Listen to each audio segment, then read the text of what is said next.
just get very, very narrow on, what that Yeah. beachhead go to market's going to be, because, you know, AI just it disrupts all of this. You can't be fuzzy.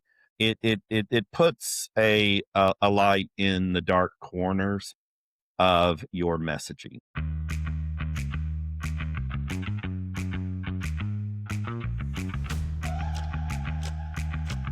Hello, and welcome to the Misadventures in Marketing podcast, presented by the American Marketing Association San Francisco chapter.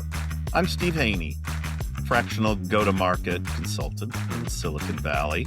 And I am Peter Farago, a high-tech marketing executive in the San Francisco Bay Area. Each week, Steve and I come together to talk about all things in high-tech marketing. We share our own experiences running marketing teams, setting up marketing teams, managing marketing teams, with a special focus on technology startups, because that's the world Peter and I come from. We talk about our successes, our failures, what worked, what blew up in our faces.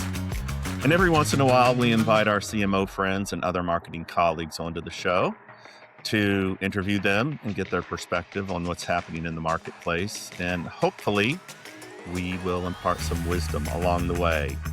Peter, here we are yet again. Misadventures in Marketing, recording another exciting podcast. How have you been? I've been great. Just, all that controlled chaos at a startup. I really wish we could communicate to our audience, because I see it with you, because, we talk all the time and, we're in this thing, but you have really, over the last year or so with this company, it's happening. I mean, all the classic stuff, you've been I have. expressing and talking about because this AI thing, I mean, we've been through changes and disruptions before, but nothing like this. I mean, things are changing No, weekly. And on top no. of that, not just that you're a marketer in an early stage startup, but you're a marketer in an early stage AI startup. Yeah. So you're really being put through the ringer. I think you may be too old for this, Peter. Funny you're saying that, because in my mind, I was thinking it's kind of, I mean, I don't think this is my last rodeo, but it kind of feels like a capstone class of sorts. And I feel fortunate in some ways that I'm dealing with this amount of disruption and change and living in the upside down at this stage of my career. I'm very open-minded when I go into a new company, and I try not to just tear a play out of the binder, the playbook from the last company, and just blindly apply it. Like, you have to stay flexible, and I think about it as a bespoke solution for this company at this stage with this type of customer, this type of product. Everything I do is completely bespoke, and AI is blurring the lines of authority and contribution across classic groups, and it's putting lots of cooks in lots of different kitchens suddenly, and it's confusing, and you have to be open to what's good about it and not be defensive. And so it's a weird time. The topic we're covering today is actually quite good. It talks about this kind of issue, I think. Yeah, well, and I'm seeing the same thing, for my consulting firm. Been to actually 3 conferences this week. I was all over the place, and of course, prospecting, and the activity is just off the charts. Activity in what way? Like, Number of startups who need to hire my firm, for very nice. go to That's good market. news. Yeah. Yeah. Yeah. Oh, good. That's a good thing. Yeah. Just lots of people wanting proposals. And I'm not saying they're all AI firms, but I just think all the buzz and activity from what's happening, not just with the large, like the foundation lab companies like OpenAI and Anthropic, but, like your company, but, all these other startups that are AI native and employing these new technologies in new ways to tackle old problems. There's just a lot of money and a lot of activity. There's like no company out there that cannot benefit or use AI in some way. It's so it's so broadly applicable. We're talking about different levels, right? Like I'm in a very, in the grand scheme of things, if we really said like, here's the universe and will AI touch every company? It's like, yes, it could. Your day to day could really be affected by at least using AI in various ways, at least as your assistant or something, or your thinking partner, or who knows.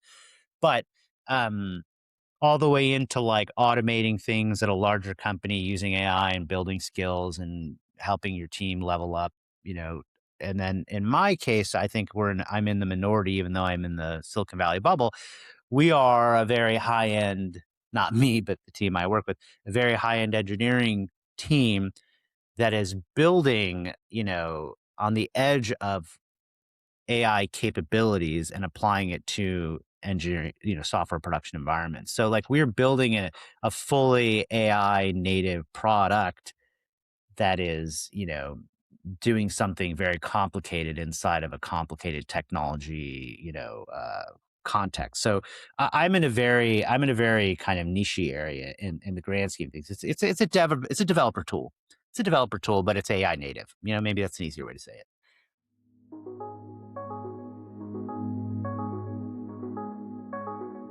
This is my tech news bit of the week. The legacy hardware company that is got no AI strategy and is doomed, Peter, if you listen to the pundits, just recorded their biggest quarter, just reported their biggest quarter ever yesterday. People are buying iPhone 17s globally out the wazoo. And this is a hardware company whose margins went up. They went up. I mean, and this has always been the Apple miracle is that they have these insane margins for a hardware company. I think that went from like 39 to 41. Just the hardware margins went from 39 to Oh, 41, okay. which is crazy, which is nuts. Wow. So I wonder where they got that efficiency. the Hmm. I don't know enough I'm about not hardware, asking. but their I'm not services stuff, asking. everything went up. Everything went up. So I think that's pretty amazing. I don't care what anybody says. Apple is here to stay. They will take advantage of this new technology wave, just like they always have in the past by integrating it and putting it in. Uh, just audience, just to let you know, Peter and I had a conversation in the green room about how different companies are driven by different organizational structures. And we were talking about how in this whole AI mix, Peter just referred to this, how different cooks in different kitchens, but everybody's leaning pretty hard on the fact that as STEM goes away as a as a as a direction for education, the humanities and liberal arts are going to come back because you're going to need those skills to tell these AI agents what to do. I've always felt Apple has been that kind of company. They focus on humans, they focus on the problem, and this will always be the power of their brand and what they do well, no matter what the technology wave. And I think, especially people in our industry, are so technology focused, don't seem to understand this, that Apple is a brand company and a company that focuses on solving problems for humans and not really a technology company. I think even they would deny that statement, but I think it's true. Anyway, Peter, what do you think is the critical tech news nugget this week that's important? The one that's standing out for me is AI is going mainstream into the military, and that the U.S. military just partnered with, I think, 7 major tech companies to deploy AI inside of classified systems. AI is obviously going to be used for decision making, logistics, targeting. This is, it's military's a large organization, all that stuff, and so there's lots of stuff, but that can be automated.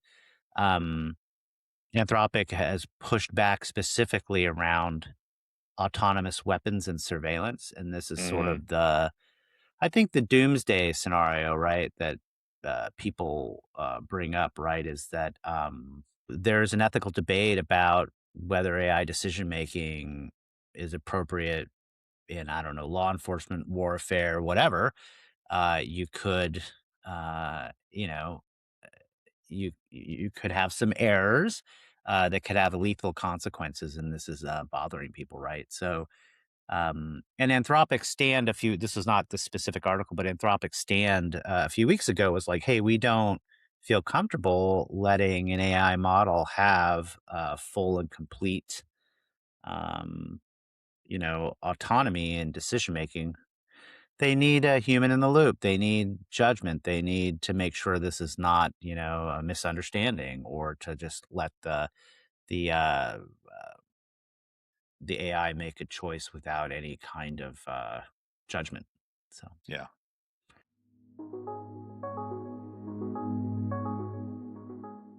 Moving on to our next segment, how we AI. I am just continuing to dive into Claude CoWork.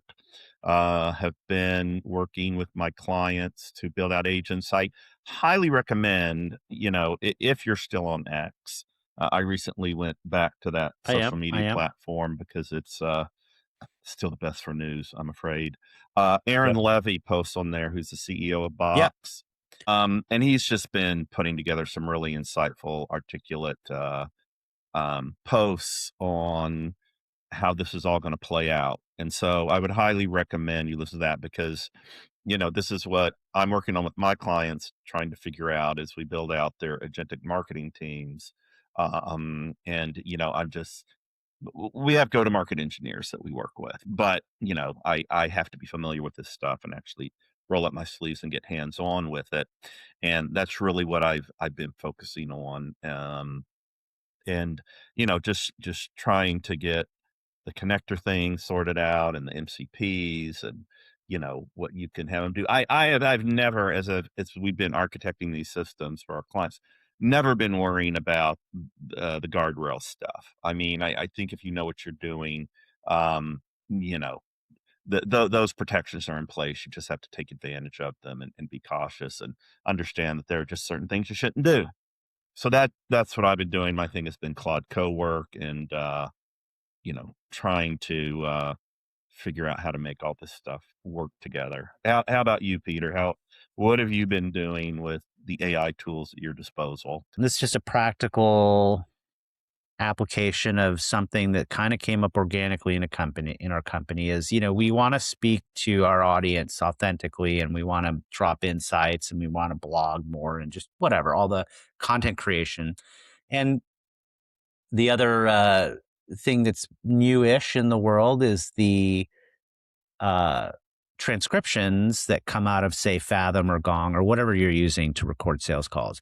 So, long story short, is you marry those two things and you run them through a skill. We have lots of conversations with engineering teams, and one of our sales leaders said, "Hey, I have these conversations and we get pretty deep into AI and how it's affecting their org or what they're looking for. And it's just they're interesting insights. And I don't know, I could just, with Claude or whatever, I could rip out a blog post pretty easily." So this week he sent me over a few ideas and I looked, I'm like, oh, that's pretty good. And so we thought, well, let's turn this into a series. And then I was thinking, well, lots of people in my company are having really interesting, deep customer conversations, and they're all being recorded. And oh, by the way, in Claude, it can be connected to other systems through MCP, right? It can be connected to Google Drive. It can be connected, in our case, to Fathom. It can be connected to HubSpot if you use that, and so on. So we can already ask Claude, like you just log into Claude in our, looks like your everyday Claude you might use is just our enterprise version, our company's version. And you can basically say, hey, go get me that sales transcript from Foo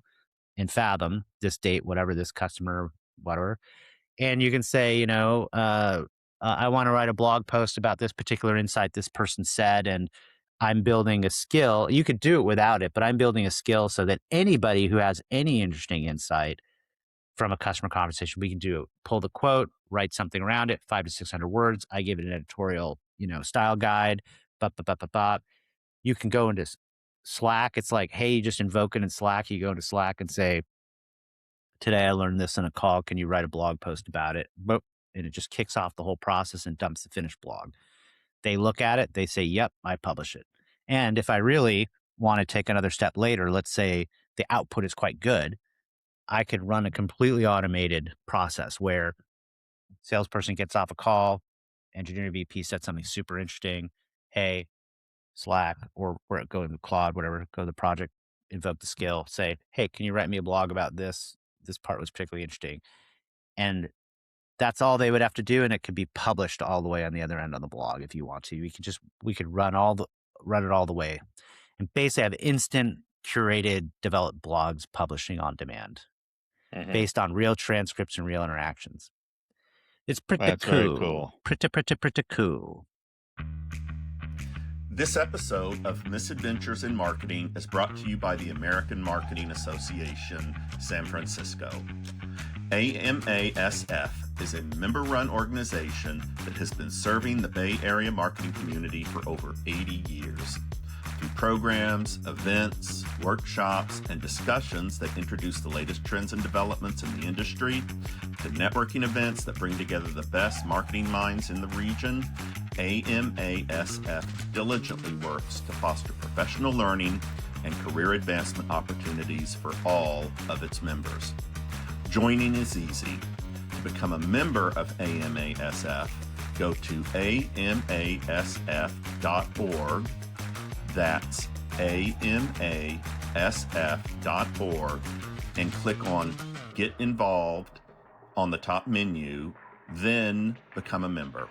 For just $199 a year, you'll get access to events, resources, credentialed learning opportunities, and a community of fellow marketers who will help you expand your network and advance your career. The AMASF membership, the investment you make for the career you love.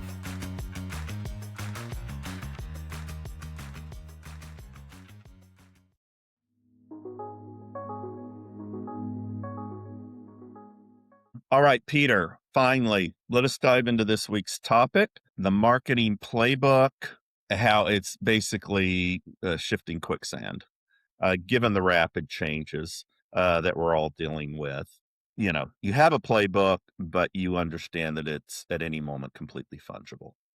There's a lot of rapid change. What you described earlier is sort of bucket under situation analysis. You go into the company brand new, and you're trying to like figure out people, processes, technology, strategy, whatever, lay of the land. What's going to be right for this company? What should I learn and what should I invent? And situation analysis, action plan, go. What's happening now is the situation keeps changing all the time. And so that's one of the reasons it's like underneath the sand is shifting on you. And so you have to be flexible. There's also just a different pipeline of information coming at you all the time. And there are more people who can contribute to strategy and including your competitors, more quickly. And so people are moving faster. People are learning faster. People are coming up with good ideas faster. So like, how do you keep on top of all of that? Our product itself is changing at my company a lot.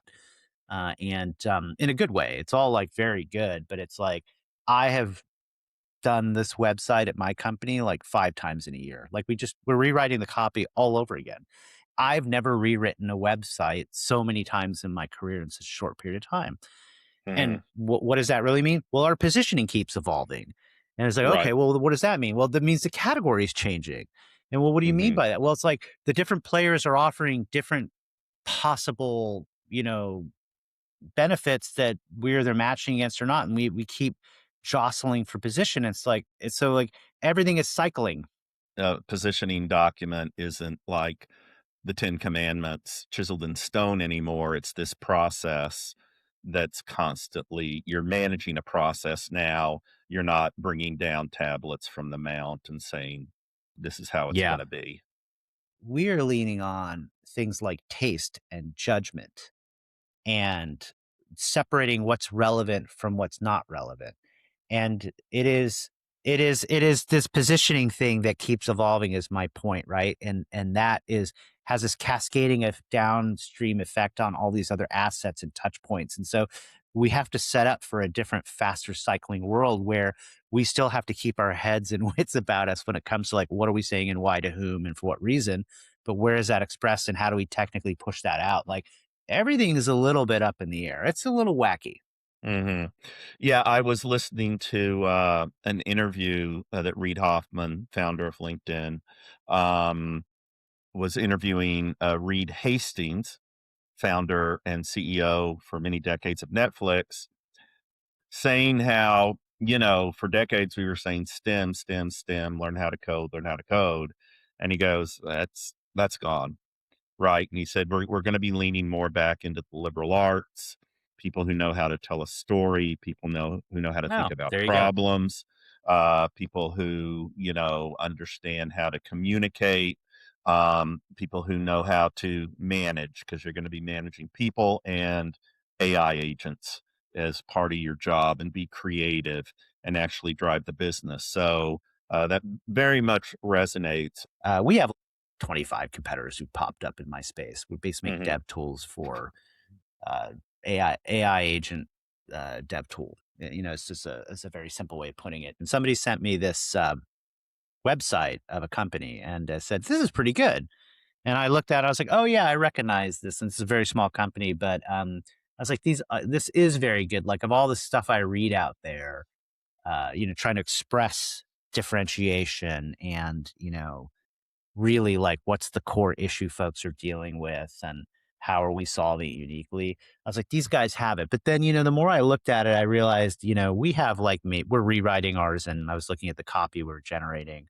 And I looked at it and I was like, huh, that's interesting. I was like, it all really reads well, but I also am a little overwhelmed, and I'm kind of not sure, is it one product? Is it a lot of products?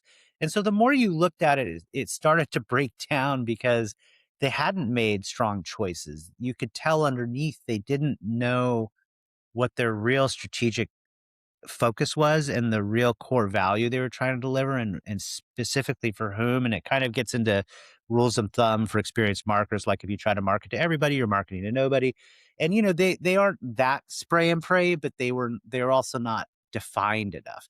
And so I started feeling better, like, okay, experience matters. And we've been working hard on just getting distilling it down to its essence. And then I felt at the end of the day, okay, my stuff is going to be much stronger for various reasons. And it kind of it reminded me of an old saying. I would have written you a shorter letter if I'd had more time.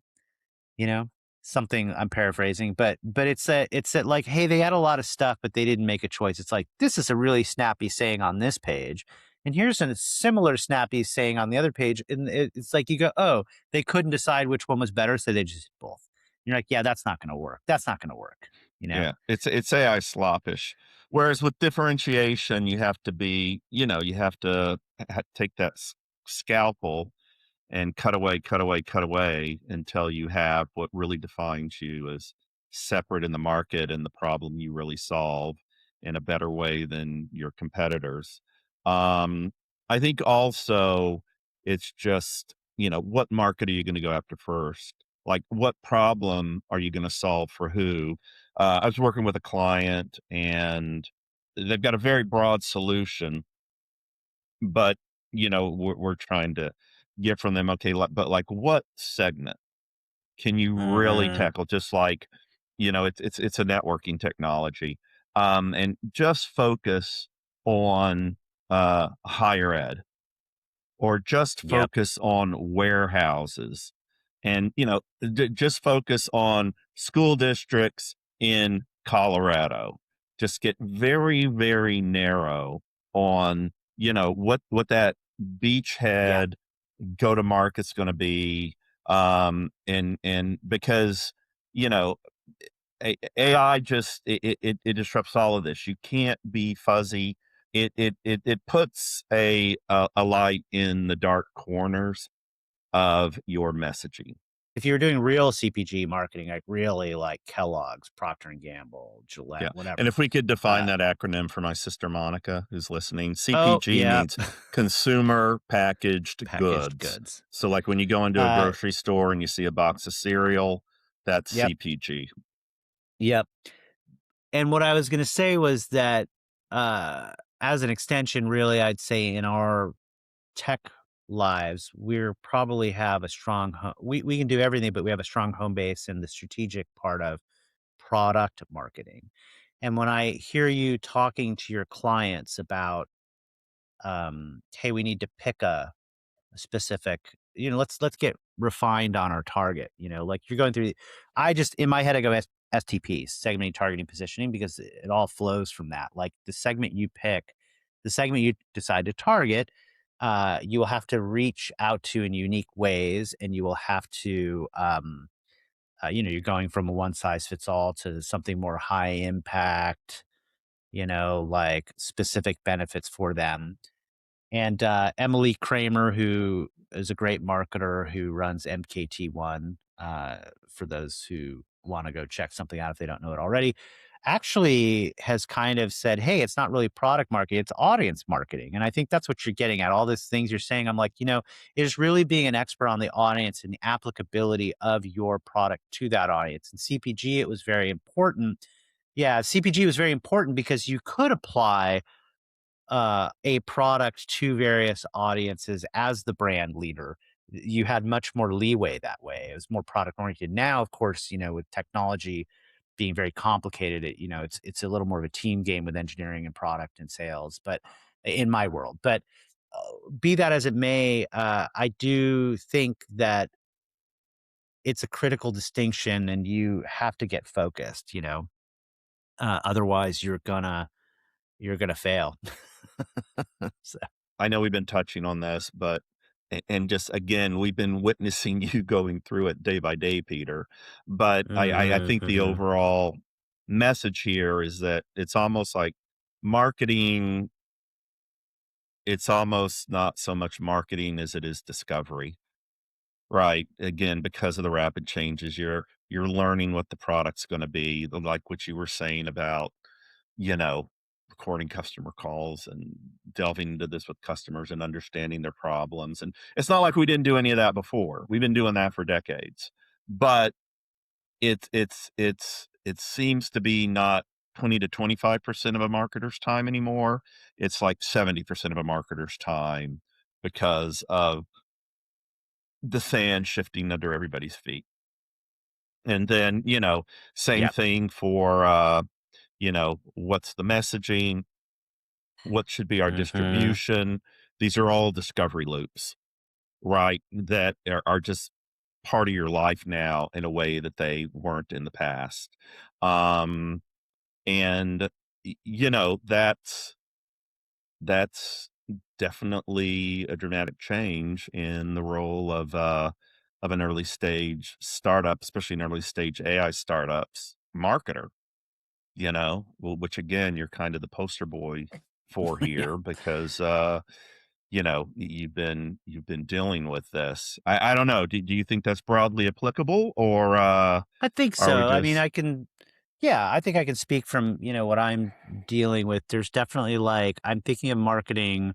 Part of the marketing is a discovery function. I can't deliver the value per se, but I have to try to describe, I have to think about what the value is, and describing not just the value, but the pain point, like, and so I'm basically, trying to create some demand, as it were. Um, and for me, what's this is a challenge with AI is AI can do lots of things, but you're kind of running three loops at once, and this creates some chaos and lots of adjustment. But like, there's the narrative, there's the customer, and there's a distribution. Like, how do you sell that to your investors? but I think that if we think about the theme of a playbook, when we think about maybe what a VC will look like, or the marketer's job as it relates to that, a lot of it is like, there is no playbook anymore. The job is the playbook, which requires I guess, a mindset shift, so you're not like, you and I have experience, and we can say, I'm going to execute best practices. But I think more than that, we're creating new ones with the new capabilities. So your advantage starts to become how well you get into growth and experimentation as a concept. You like, how fast can we run good experiments? How can we read the signals correctly? How can we iterate well? And I think you have to like suspend some disbelief and have a little more like purposefully naive thinking. You just can't be like, oh, I tried that. That didn't work. You have to kind of think, okay, well, how do I test this? And how do I see if it's working? Right? How do I Yeah. activate this? Yeah, and I think, again, our whole careers, at least you and me, everything we've done has been every industry, every shift has been a completely new thing that to a large extent people didn't even know they needed yet. There's this problem, and you keep on thinking of your current solution to the problem, Mr. Customer, and how you're doing it. But now we've got to come up with messaging that convinces you that this new way to solve that problem, even though it looks nothing like what you were doing before, is better. And you need to take a chance and you need to buy our product. Again, you and I have been every year of our career of our lives. This is as marketers, this has been our ultimate conundrum. So it's not like we haven't had to deal with this before, but I think it's kind of like the process and nature of the playbook. It's not just you need to have a paradigm shift, Mr. Marketplace or Mr. Customer or Ms. Customer. It's like the paradigm shift is constantly changing and what it can do, and it's leaping ahead light years every 2 weeks. And so you need to understand that even though we don't know what's going to happen in 2 weeks, you're in the good hand, as you were inferring a couple minutes ago. We're figuring it out. We're the best people to understand, to think how to think. Right. And so that's why you want to do business with my company. That's why you want to buy my products and services, because, we know, and that is different, I would say, than in the past. It is exacerbated by working not only in technology, software in particular, hardware is different, but software, not only software, but also working in early stage stuff. Mm-hmm. In AI startups right now, I feel like marketing isn't about scaling what works. We come from lots of different experiences where we kind of know, okay, you're at this stage, we need to do this next and next. It's not about scaling what works in marketing. It's about figuring out what's going to work in the first place. Hey, Peter, do you want to read us out? We want to thank you, our audience, for listening. Our editors, Brian Douglas at Creative Comms and Lorenzo Fernandez-Kopek at Peakbound Studio, for making us sound and look great. Our marketing maven, Ian Robinson-Lambert, for getting the word out. Julianne Bornalis for being our consulting producer. Rita Dutta for driving our marketing research and content calendar. The Misadventures in Marketing podcast is presented by the American Marketing Association, San Francisco. Build your network, learn something new, have some fun. Learn more at www.amasf.org. Finally, we'd like to thank our sponsor, Workbox, for their support of Misadventures in Marketing.